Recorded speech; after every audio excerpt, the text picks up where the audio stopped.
December 1980, New York City. In the shadows of an upscale apartment block, a man is waiting with a gun. He had a clear history of violence and mental illness. The devil or someone in his head was telling him to do it, do it, do it.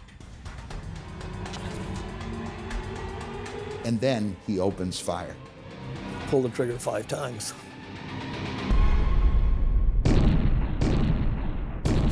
Within moments, one of the most famous musicians on the planet has been shot. I remember saying to myself, I'll never forget this, I know this guy from someplace. Then it kind of hit me. I said, holy smokes, this is John Lennon. He is critically injured. Within minutes, he is dead. No one expected that John Lennon would be assassinated. When I heard it was someone from Hawaii that grew up in Decatur, Georgia, I knew immediately it was him. It's horrible. But far from fleeing the scene, the killer offers himself to police. Chapman actually had his hands up. It soon transpires that the rationale for this horrendous crime is the assassin's narcissistic personality. He's the real John Lennon. He's the one that should be famous. He's the great man. And Lennon doesn't deserve to live. That was the whole point of this, was he wanted to commit a murder to bring attention to himself. Killing Lennon would give him the power and strength that he wanted. This is the story of the original stalker killer, the man and an incident that changed the world of celebrity culture. You need to know that they're out there. There are more Mark Chapmans out there.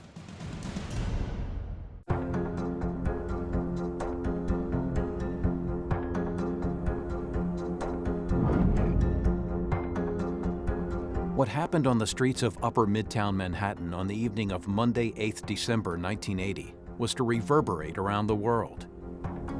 But the ramifications of the extraordinary assassination of an extraordinary musician were to be felt for decades afterwards and would forever change the way famous people interact with their fans.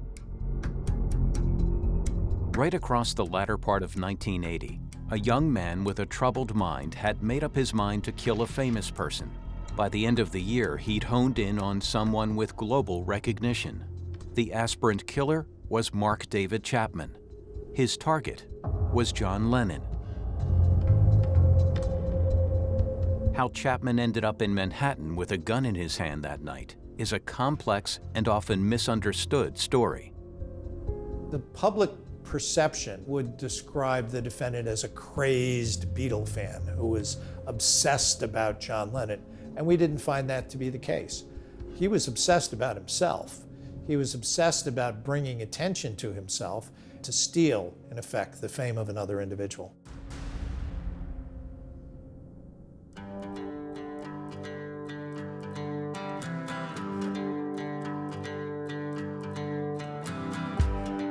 Mark Chapman was born in Texas. In his early years, his family moved to Decatur, a suburb of Atlanta. It was when I was about 10 years old. I recall someone on the playground had one of these airplanes that has a motor and it's on a string and it goes around in a circle, and he was there. That's where I met him. Nice guy, mild-mannered. He was not really sociable. He wasn't good at sports, but he was just pretty much a normal guy in my mind. But despite outward appearances, all was not what it seemed in the Chapman household. I think he had a good relationship with his mother, but he told me that his father was abusive toward the family. And I don't know if that was mentally or physical, I'm not sure, but he did not have a good relationship with his father. Mark's mother was very narcissistic, and she had, from the day he was born, told him things like, the only reason I married your father was to have you for my child. You're going to be great. You can do anything you want to do. And he grew up with ideas that he was something really special, and the world was going to beat a path to his door. The expectation fell far short of the reality. Nothing special about him. I thought he was a little reclusive. He wasn't good at sports. He didn't do well at school. Gravitated to a group of kids as a young adolescent taking drugs because that's where he could kind of show off. And not just marijuana, he did pharmaceuticals, LSD, several times, he told me. Talked about feeling very despondent and bad, and while he was tripping on acid, praying to be saved, and God coming down through the ceiling and God sitting on his knee.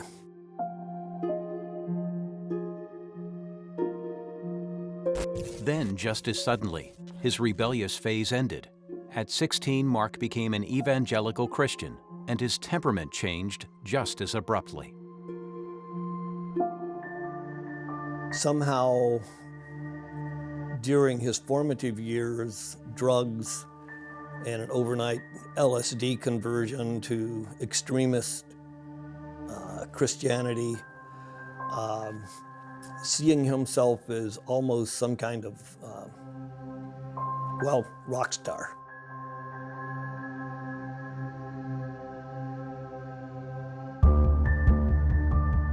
He actually, at one point in high school, became what we called a Jesus freak. He wore a big cross around his neck. He was passing pamphlets out to other students. Mark found a calling in youth leadership. Mark and I were in the same Boy Scout troop, and then later on, when we were teenagers, we both were day camp counselors for the YMCA. You did various activities during the day. There was archery. There was riflery, playing ball, and then you went swimming every day. He went to Arkansas with the YMCA for the Vietnamese refugees. The kids loved him. They loved him. He was so good at it. He was Counselor of the Year every year. His newly found Christianity also led him to his first real girlfriend, Jessica Blankenship. I know Jessica went and visited him while he was there in Arkansas. He really loved Jessica. When Jessica came, he got a hotel room for her, and he had the hotel put on the sign outside, "Welcome Jessica." And then the YMCA sent him over to Lebanon. About 2 days after he got there, war broke out, and they quickly got him back to the United States. He did well at the YMCA. He was very well thought of. The executive director at the Y really liked him. By the mid-1970s, Mark Chapman had the world at his feet. Despite some early difficulties, he now appeared to have found his niche in life. He was popular and respected by his peers. There was nothing to indicate what lay ahead and how he might one day make his mark on the world. For the moment, Mark's life seemed normal. The 1970s also marked a significant turning point for one of music's most notable and popular global figures. John Lennon had achieved global success and fame as a member of the Beatles. Some of the fences hold, but authorities feel that You can't overstate the popularity of the Beatles. They were everything. They were all of culture. They encapsulated everything that was wonderful and delightful about popular culture. John Lennon was famous all over the Western world.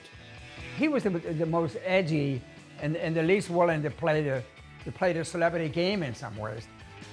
John had famously even snubbed Britain's aristocracy, albeit somewhat tongue-in-cheek. But the people in the cheaper seats clap your hands. And the rest of you, if you just rattle your jewelry. It is sort of an ugly time, with Vietnam and a lot of real unrest and happiness, assassinations, all that happening. The Beatles were an antidote to this. He was sort of rebellious and he would, give the finger to people and just do things that were unpopular. And then, of course, this made us love him.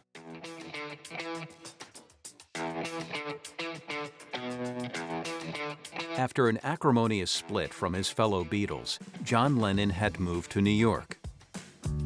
he was, in a way, sort of publicly available. He's living on, on Central Park West. He's out there, he's in the city. He's going to studios, he's appearing or wherever. He's with Yoko, he's a father, he has a 5-year-old son. He is trying to be a family man. They were an interesting New York couple. But it wasn't necessarily much more than that, and he wasn't aspiring to much more than that. He did not seek the limelight. There was no grandiosity that I could see in what he was doing. There was almost a certain modesty in what he was doing. At that point, he was a very visible person. He was around the street quite often, never had bodyguards. Was very, very comfortable in the West Side, and the people respected his privacy. He liked being free. He liked living free, and he loved New York the way he loved no other place. I mean, he loved the vibe, and if you're from New York, you know what that's all about.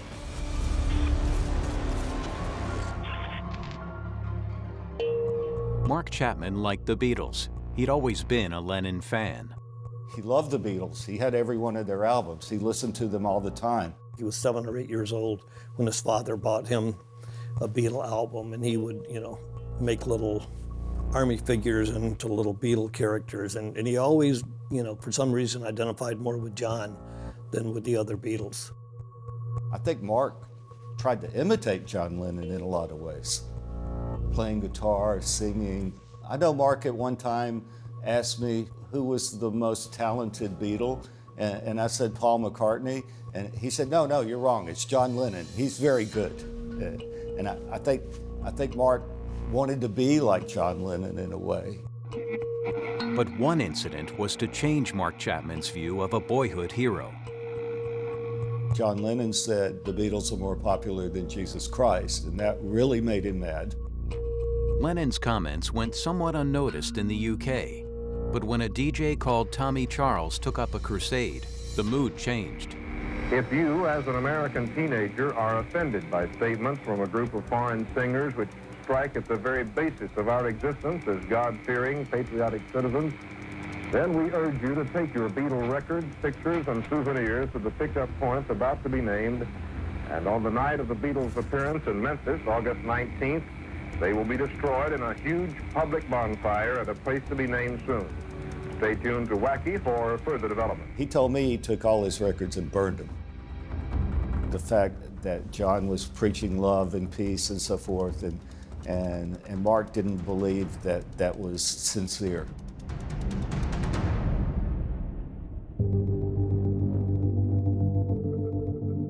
Mark also began to identify with Holden Caulfield, the anti-hero character of J.D. Salinger's novel, The Catcher in the Rye. I remember when I first read it, it had a powerful effect on me. Yeah, I mean, this is right. The world of adult phonies are destroying this childhood innocence that we creatures are born perfect into, They're the ones who subvert us and pervert us. The idea that Lennon is a phony, that Lennon is a fake, is something that he may have gotten from the book The Catcher in the Rye. Mark identified with the main character, Holden Caulfield. He didn't do very well in school, just like Holden didn't. He was very critical of other people. He called a lot of people phonies. He felt John Lennon was a phony also. Chapman also resented John Lennon's success. Chapman decided that John Lennon, because he was living a very wealthy, sumptuous lifestyle in New York City on top of the world, was the ultimate phony who had somehow personally betrayed him. He lived in a great place there in New York. It wasn't like he was struggling in the projects in Brooklyn or something. And that didn't fit with his childhood image of a man who wrote about peace and love and should have been living, like Mother Teresa or something. John Lennon had betrayed the ideal by becoming successful. Because he's the real John Lennon. He's the one that should be famous. He's the great man. And Lennon doesn't deserve to live. It's that kind of thinking, that delusional kind of thinking that we find in psychotics. And I think that's the kind of thinking that Chapman had.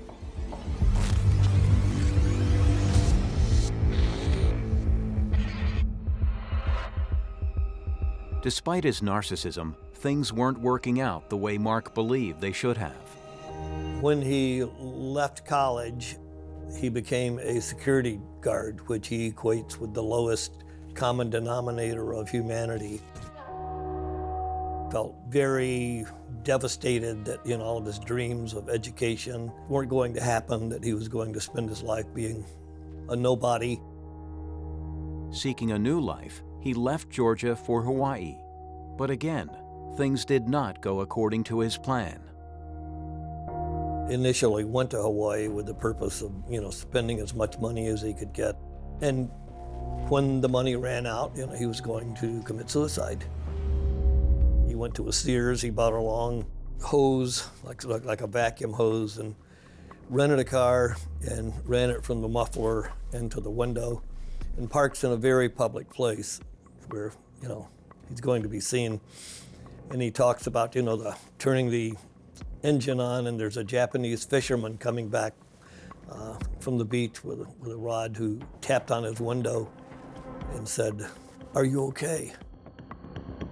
In Mark's mind, that was an angel sent by God. It meant that he was supposed to live. So he called and got himself into a mental health clinic there. The Beatles because of certain anti-Christian and anti-American statements they made, which appeared in the National Teenage magazine. But this is your fight, not ours. Your fight, not ours. Your fight, not ours. He told me that he had little people in his brain that talked to him, and he would have conversations with the little people in his brain, and he heard voices.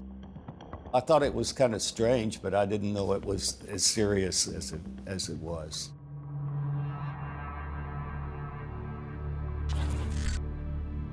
After his discharge from the clinic, things did not improve. He wound up in these dead-end jobs, one after the other, like a security guard, where they remember him the last time he signing out as John Lennon, which made a lot of people think that, he had crossed the line and, believed him. But that was just a declaration that John Lennon was definitely in his sights at that point,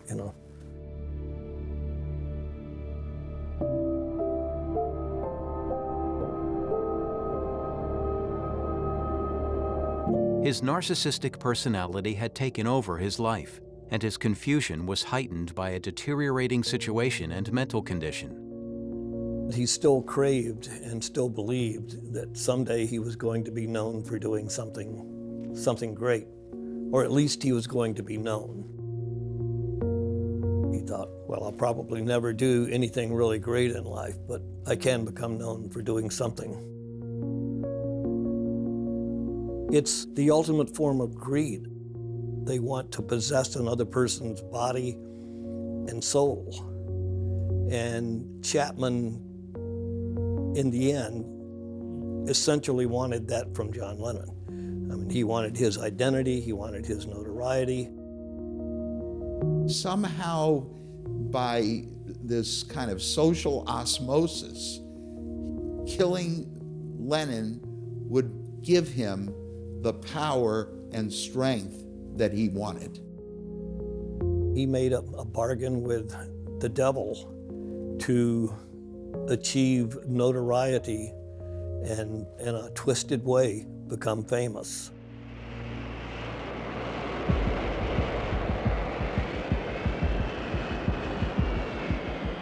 He traveled to New York determined to carry out an assassination. His target, it appeared, was only one on a short list. He had, in effect, a hit list. He had thought about killing other people. Jacqueline Kennedy Onassis, George C. Scott, Johnny Carson, who was at that point the host of The Tonight Show in New York City. Perversely, Mark's dead-end job as a security guard was about to help his cause. The fact that he had worked as a security guard at the airport was significant because he came to New York City twice. He came about 2 weeks or so before December 8th, 1980, and knew from his experience as a security guard at the airport that he could put the gun in the checked baggage and it wouldn't be discovered. So he brought the gun with him to New York City and tried to buy bullets for it, hadn't brought any bullets with him. He looked around trying to see if there were famous people around that he could get access to, but ultimately with no bullets, he went back to Hawaii. Leading a protest against the Beatles because of certain anti-Christian and anti-American statements they made, which appeared in a national teenage magazine. But this is your fight, not ours. Even after leaving New York, going back home, trying to clean up, within a matter of a few months, the obsession started grinding again.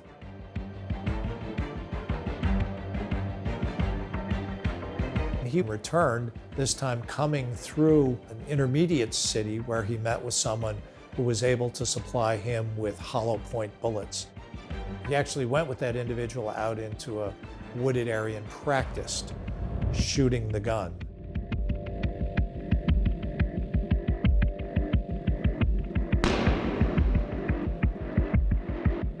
Rock star David Bowie was also on Chapman's list. Bowie was appearing in the Broadway production of The Elephant Man.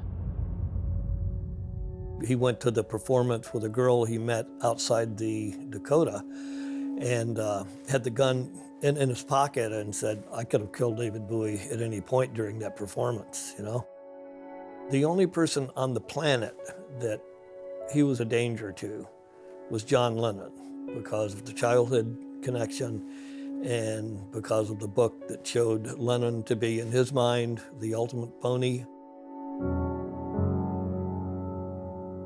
Mark spent the night of Sunday, 8th December in Manhattan's Sheraton Hotel. He said he knew that Monday, that December 8th, was going to be the day that he was going to do what he'd come there to do.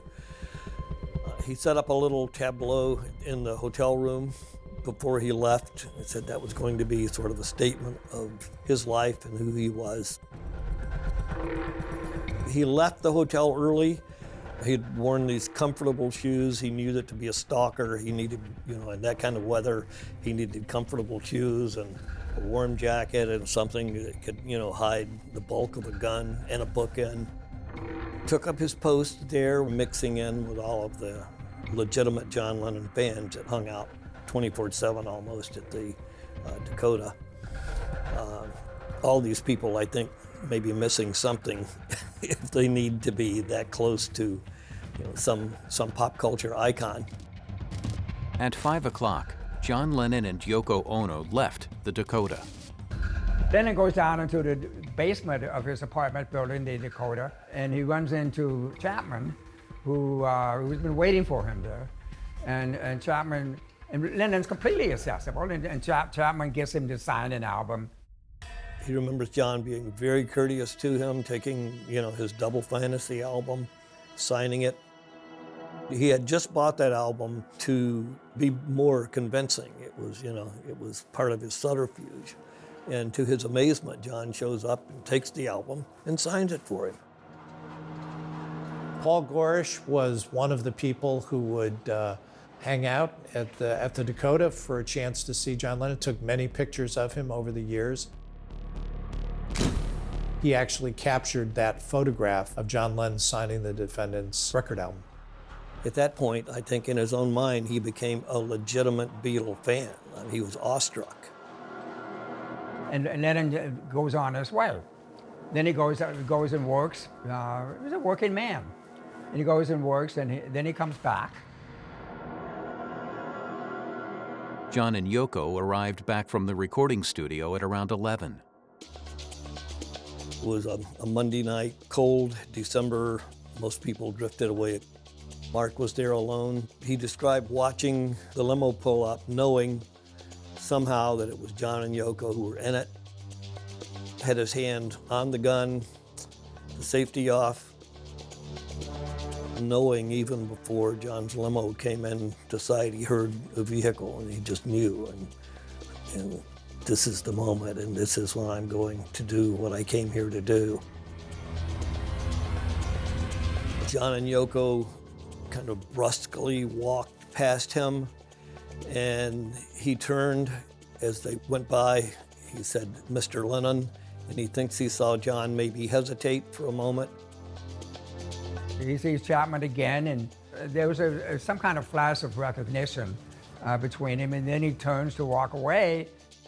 John, too, at that point, I don't think was at any, they were not in the mood to entertain or, be nice to somebody who was obsessed with celebrity. Yoko Ono went first, John Lennon went second. The defendant, upon seeing John Lennon at that point, took out his .38 caliber Charter Arms revolver, fully loaded with 5 hollow point bullets. He said the devil or someone in his head was telling him to do it, do it, do it. For Mark Chapman, there was now no turning back. When he becomes delusional, he has nobody to turn to say, wait a second, Mark, that doesn't make sense. Think again before you act. Nobody is there to stop him.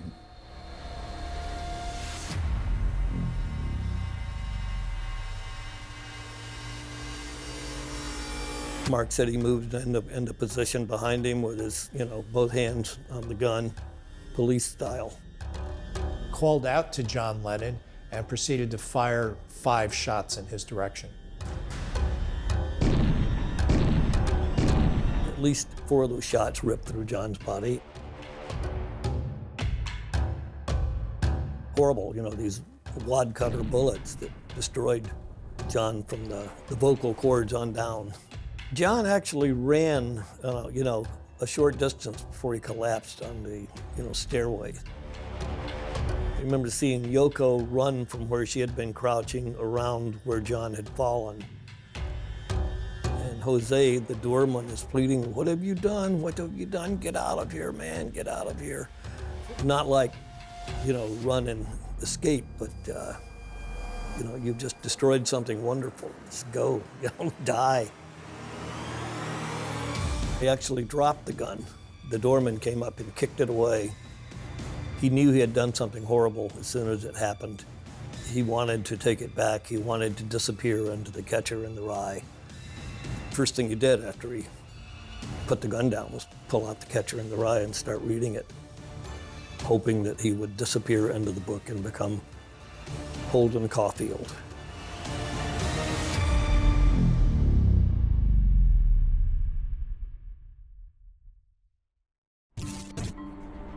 Herb Frauenberger and his partner Tony Palma were on duty that night. I remember it like yesterday. It was a cold winter night. It's pretty normal for New York City. A call came over. They said, shots fired at the Dakota. When we got there, Pete Cullen and Steve Spiro, they were in the unit just ahead of us. They were in Sector David. They pulled up on one side of the courtyard entrance, and we all exited our cars. There were 4 of us. Steve and Pete went in on one side, we went in on the other side. We didn't hear anything, it was dead silent, so we had no idea what happened at this point. Steve Spiro, I saw him kind of peer around the corner. As first responders arrived at the scene, Chapman did not respond in the manner of a normal assassin. Steve said when he peeked around the corner, Chapman actually had his hands up. He was basically surrendering. So he didn't know if he had done it, but he just, he was the only one there other than the doorman, and he said, get against the wall, and he threw him against the wall. He remembers the police, vividly. The officers coming up, and one took his hat off. He had a shiny badge, just in the event that Mark wasn't the killer or the sniper out or something, ducking down and sliding his hat across. With that, somebody from the back of the courtyard was yelling, there's a guy shot back here, there's somebody shot. So Tony and I ran to the back. We have our weapons drawn and we go through the door.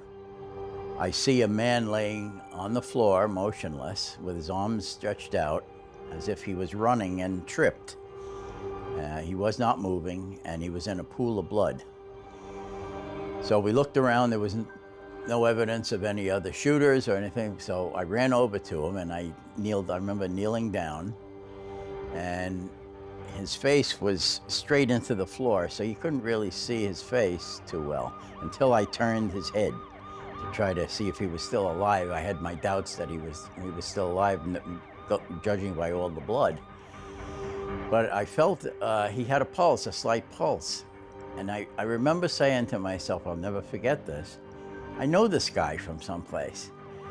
And as I thought that in my head, somebody from the back that had run in said, that's John Lennon. And that was like somebody took a baseball bat, hit me on the head. At that point, I said, it can't be John Lennon. Then it kind of hit me. I said, holy smokes, that's exactly who it is. This is John Lennon. The officers had to act quickly. I said, he's still alive, but we got to get him the hell out of here. So somebody in the back, one of the other officers, had a police radio. And he said the ETA for the bus, meaning the ambulance, that's police term for ambulance, it's going to be 10 minutes. I said, well, there's no way we have 10 minutes. We got to get him the hell out of here. So I said, grab his legs. I grabbed his arms. We picked him up. When we got outside, our car was blocked in because other units had come, but somebody had just pulled up, and that was Jimmy Moran in his cruiser. He was mortally injured. The police officers heroically responded to the scene and took him themselves over to the hospital. We just opened the door and put him in the back seat, stretched him across the back seat, said, Jimmy, take him to Roosevelt, get him there as quick as you can, and closed the door, and off they went. And then we were right in back of them. We had Yoko with us. What had just occurred at the Dakota building would make headlines around the world. But as far as Mark Chapman, his craving for attention far outweighed the act he'd just committed. At the scene, he remained still and silent. What would have been the purpose of him committing a murder to bring attention to himself and then fleeing? Indeed, the location of this murder at 72nd and Central Park West is very near a subway station. Had the defendant wished to flee, it would have been easy enough for him to have run the short distance, go down into the subway, and perhaps escape into the evening. Escaping, not being known for what he had done, would have defeated the purpose of doing it. He killed John Lennon to be known for killing John Lennon, in addition to, in a twisted part of his brain, striking a blow against adult phoniness.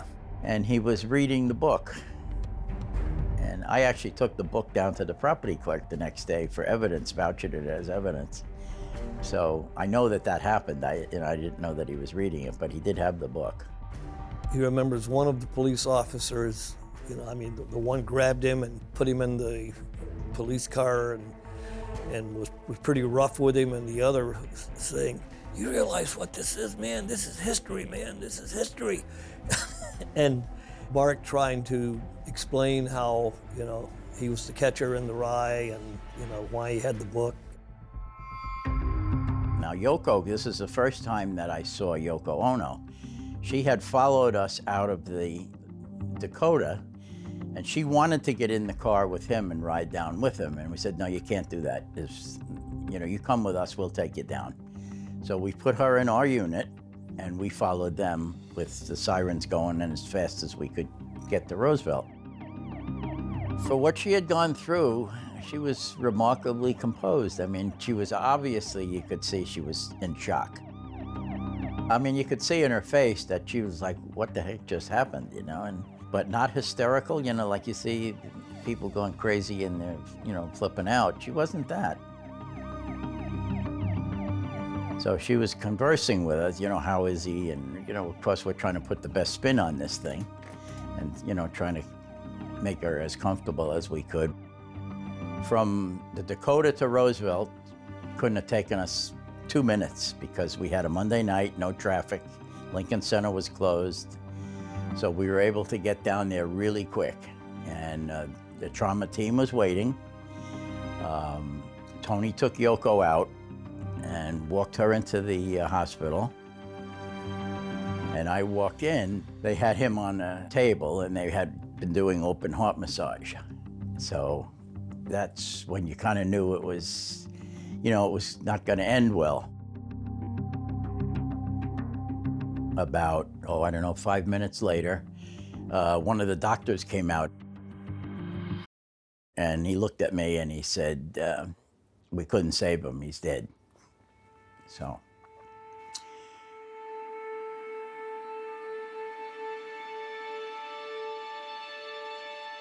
The doctor tried heroically to restart his heart and revive him, but was ultimately unsuccessful in doing so, and he was pronounced dead shortly after his body was received at the hospital. He was laying in a pool of blood. He had lost a tremendous amount of blood. He had 4 bullet wounds, actually, and 3 of them really wouldn't have been fatal. There was 2 in the shoulder and 1 in the back. 5 bullets were fired, 1 missed, but the 1 took the artery out to the heart. So the doctor told me, he said, look, if he was shot in the emergency room, we probably couldn't have saved him. News of John Lennon's death spread quickly, and fans now converged on the Dakota. When we got back to the Dakota, which was probably, I'd say, an hour after the shooting took place, there were thousands of people in the street. Candles and radios and playing Lennon songs, and it was quite the thing to see. I wouldn't say it was festive. Certainly wasn't festive, but these people were milling around and singing, and it was something to see.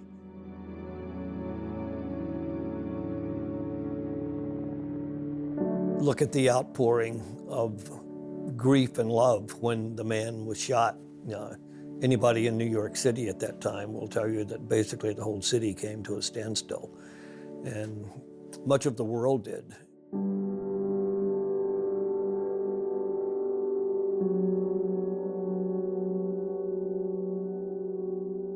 I was devastated when I heard that, and when I heard it was someone from Hawaii that grew up in Decatur, Georgia, I knew immediately it was him. It's horrible. I don't know any other way to put it. Well, I was with my wife, and we woke up and heard this news that John Lennon had died. He had been shot and died, and we had never done this before. We just sat there in bed and cried. Even now, when I think about it, I get tears. Because it was just so moving and so emotional and so upsetting. And that wasn't in a place that we could compute it. I mean, we had seen political assassinations, just in the, with JFK and RFK and Martin Luther King and others. So we were sort of hardened to that. But the idea of an innocent, joyous, music star being killed was just, it didn't compute. It was impossible. Mark Chapman was taken into custody. We went back to the precinct. We went upstairs to the detective squad. Of course, there were hundreds of reporters and newspaper people around and outside. We went upstairs to see if we could put this thing together, and of course, there was a lot of activity up in the detective squad. They were questioning Chapman. He was being interviewed by a couple of detectives. They were taking statements, and he was totally calm, as if he didn't commit a crime, he didn't do anything. It was like very nonchalant. And you say to yourself, how can you kill somebody and act like that? Certainly not the type of person you'd think would be a murderer. He looked like just some normal guy from the street. And I remember Steve saying to me, he told me that, he said, I said to him, do you realize what you did? You just ruined your life? And he just shrugged it off. After he was arrested, he was placed in a holding cell at Rikers Island, where the inmates are allowed to watch TV, and said at one point that he didn't change the world, but he stopped it for 3 days.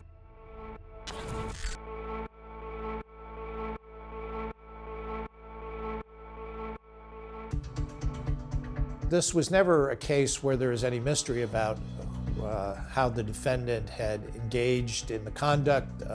The doorman at the Dakota was an eyewitness to the circumstances of the murder. The gun was recovered at the scene, and so there was no great mystery as to proving the identity of the individual. And in fact, the defendant's motive here was to bring attention to himself. It was clear from the outset it was going to be an insanity defense case.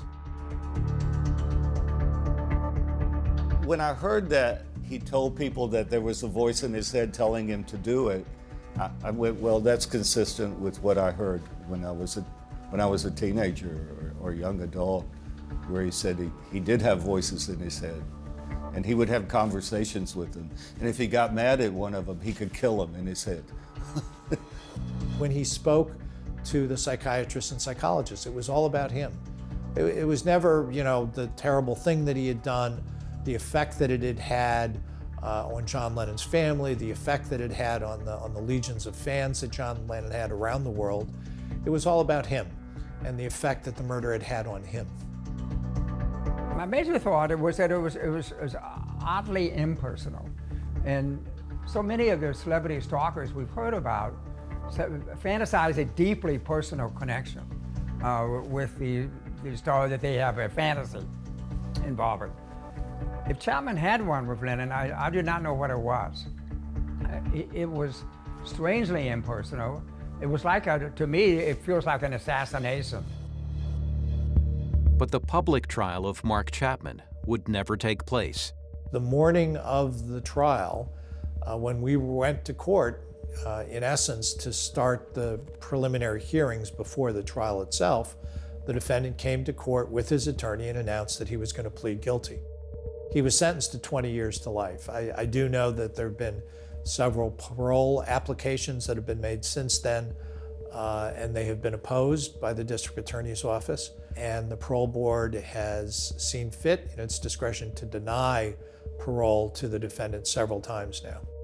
He is still in protective custody. He's not at Attica now, he's at Wendy Correctional Facility near Buffalo.